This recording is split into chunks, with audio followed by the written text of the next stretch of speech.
हाँ तो बच्चों ये रहा आपका न्यूमेरिकल नंबर 2.16 जिसमें वो कहता है कि स्फेरिकल सरफेस देखें। अब यहाँ पे हमें ये नहीं बताया गया ये एक स्फेरिकल कोऑर्डिनेट सिस्टम है या क्या है, लेकिन इसकी यहाँ पे ये बता दी गई है स्फेरिकल सरफेस है, तो इससे यहीं पे जाहिर हो गया ये एक स्फेरिकल कोऑर्डिनेट सिस्टम होगा। ठीक है, आगे वो कहता है of radius r is equal to 5 metre. अब इसका रेडियस बताया गया है। ठीक है बच्चों, तो रेडियस देखें फिक्स है यहाँ पे r is equal to 5 metre. ये नहीं बताया गया कि रेडियस की कोई मतलब कि शुरू वाली लिमिट नहीं बताई गई, ये चेंज नहीं हो रहा। तो बच्चों ये मैंने चीज बताई है, वॉल्यूम के केस में अगर इस तरह से रेडियस दे दिया जाए फिर आपने 0 to 5 मीटर करना है, अदरवाइज नहीं लेना। तो उसके बाद वो कहता है carries a surface charge density given by, यानी कि सरफेस चार्ज डेंसिटी उसने यहाँ पे गिवन कैरी की हुई है। तो सरफेस चार्ज डेंसिटी अगर बच्चों ना भी लिखा होता, सिर्फ चार्ज डेंसिटी होता, तो हम इसके मीटर स्क्वायर से अंदाजा लगा सकते थे ये सरफेस चार्ज डेंसिटी है। ठीक है, तो इसमें थीटा और फाई चेंज हो रहा है, इसकी इक्वेशन से भी जाहिर हो रहा है। और दूसरे नंबर पे वो कहता है टोटल चार्ज निकालो, थीटा और फाई चेंज हो रहा है। ये हमें बच्चों कैसे पता चला? वैसे ही पता चलता है, रेडियस अगर कांस्टेंट है पीछे दो ही रह जाते हैं कोऑर्डिनेट्स में जो होते हैं, वो होता है आर थीटा और फाई। तो अगर आर चेंज नहीं हो रहा, कांस्टेंट लिमिट है उसकी, तो बाकी दो चीजें फिर क्या चेंज हो रही हैं? थीटा और दूसरा फाई। तो चलो आओ स्टार्ट करते हैं। टोटल चार्ज निकालना, टोटल चार्ज का बच्चों फार्मूला होता है स्फेरिकल कोऑर्डिनेट सिस्टम में इंटीग्रल ऑफ रो एस साथ में डी एस, ये फार्मूला होता है। तो अब मैं इनकी वैल्यूज पुट करता हूँ। देखें अगर बच्चों इंटीग्रल होना मतलब कि स्फेरिकल का, तो दो इंटीग्रेशन अप्लाई होती हैं, क्योंकि दो चीज़ों की लिमिट्स पुट करनी पड़ती है हमें। और उसके बाद अब देखो इसमें मैंने क्या बताया आपको, थीटा और फाई चेंज हो रहा है, ये हमें साफ जाहिर हो रहा है क्योंकि रेडियस जो है कांस्टेंट टर्म है इसमें, तो लिहाजा रेडियस तो कांस्टेंट है।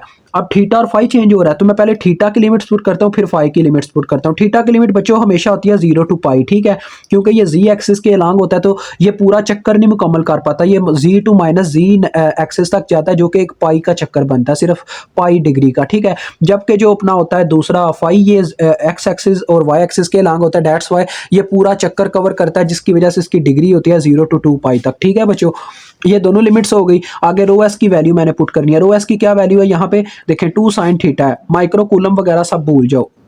ठीक हो गया, ये मैंने इसकी भी पुट कर दी वैल्यू। अब आगे बात आती है डीएस। डीएस बच्चों दो चीजों के अंदर चेंज होगा असल में। ठीक है, तो यहाँ पे देखो मैंने क्या बताया, थीटा और फाई में चेंज हो रहा है। देखें थीटा में जो चेंज होता है ना बच्चों, यहाँ पे स्फेरिकल कोऑर्डिनेट सिस्टम में वो बराबर होता है आर डी थीटा के, जबकि जो फाई में चेंज होता है वो बराबर होता है R sine theta D phi के, इसके बराबर होता है। ठीक है, तो ये यहां पे पुट किए जाएंगे। तो देखें पहले नंबर पे आ जाएगा अपने पास आर डी थीटा, दूसरे नंबर पे आ जाएगा R sine theta D phi. Okay हो गया।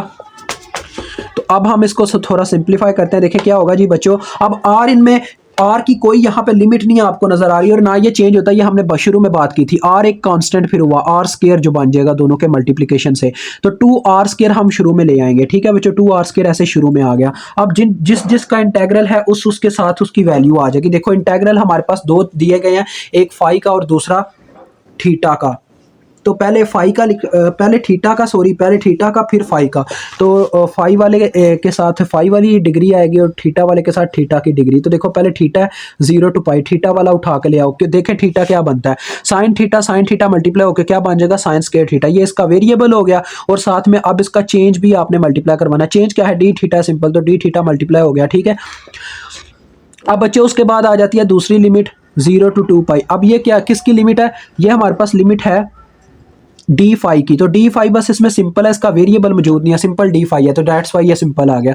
अब देखो बच्चों मैं क्या करता हूँ, 2 को अंदर मल्टीप्लाई करवा दूँ तो ये बन जाएगा 2 साइन स्क्वायर थीटा। अब क्योंकि साइन स्क्वायर थीटा का ना सिंपल हमारे पास कोई डेरिवेटिव मौजूद नहीं होता, स्क्वायर की फॉर्म में कोई भी चीज़ है तो उसका डेरिवेटिव नहीं हमारे पास होता उस वक्त तक जब तक उसके साथ उसका क्या मौजूद ना हो बच्चों, उसका डेरिवेटिव मौजूद ना हो। साइन थीटा का डेरिवेटिव होता है कॉस थीटा, जो कि इसके साथ मौजूद नहीं है। डेट्स वाई हम यहाँ पे डबल एंगल आइडेंटिटी का इस्तेमाल करते होते हैं।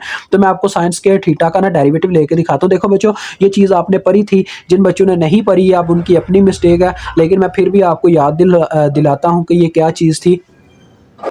हमने डबल एंगल आइडेंटिटी में बच्चों एक चीज पढ़ी थी कि ये यहाँ पे मैं आपको करके दिखा रहा हूँ, ये देखें वो बराबर थी कि cos 2 थीटा बराबर होता है 1 - 2 साइन स्क्वायर थीटा के। ये चीज हमने पढ़ी थी।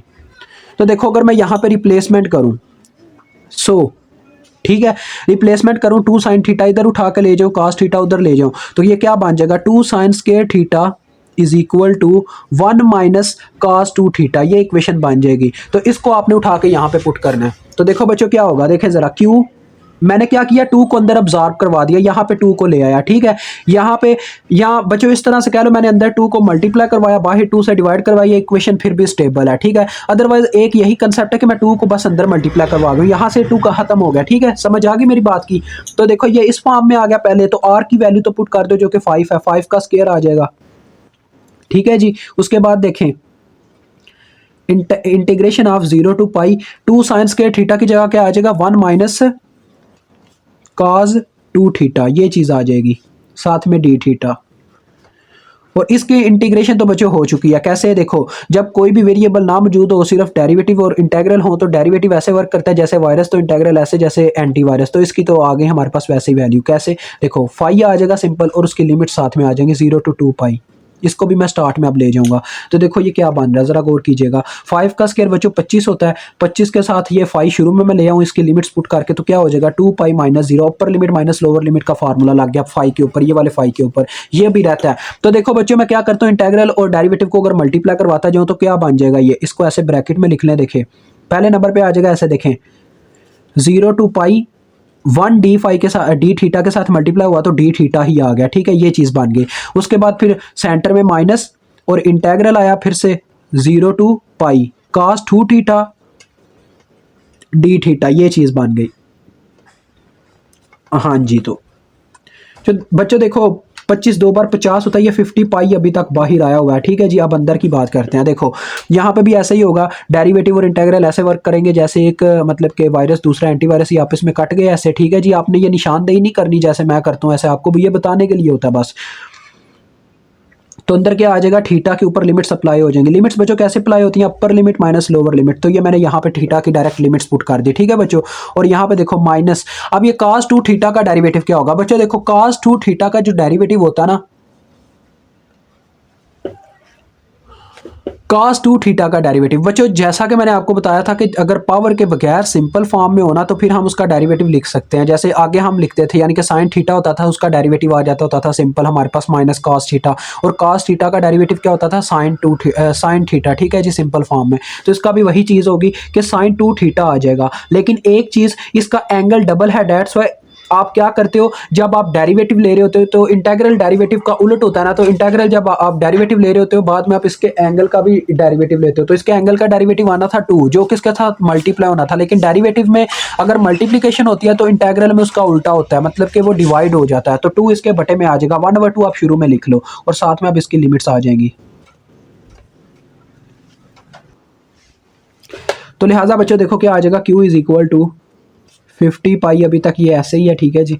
और ये तो पाई आ चुका होगा ना, पाई माइनस, ये देखो बच्चों 1/2 ऐसे ही रह गया, ठीक है, into sine upper limit minus lower limit होगा ना, तो ये बन जाएगा, देखें साइन 2 पाई, थीटा की जगह जब पुट हुआ तो sine 2 pi minus lower limit, तो ये क्या आ जाएगा, साइन 2 इंटू 0 पुट करो तो बच्चों क्या आ जाएगा, 0 ही आ जाएगा, साइन 0 डिग्री। अब आपको ये चीज़ पता होनी चाहिए, ये सारी कास की लाइन होती है, 0 से 2 पाई और पाई, ये सारी कास की लाइन होती है। आप कैलकुलेटर पे चेक कर दीजिएगा, यहाँ पे साइन 0 होता है, तो ये 0 अंदर आ जाएगा, 0 माइनस 0 0 ही आ जाएगा। 1/2 से 0 को मल्टीप्लाई दिया तो ये 0 ही आना, तो Q आ जाएगा 50 पाई स्क्वायर। तो 50 पाई स्क्वायर आप हमें कैलकुलेटर बताएगा कितना होता है, 50 multiply by pi multiply by pi. तो बच्चों ये बता रहा 493.5, 493.5 माइक्रो कूलम आपका चार्ज आ गया, ठीक है जी।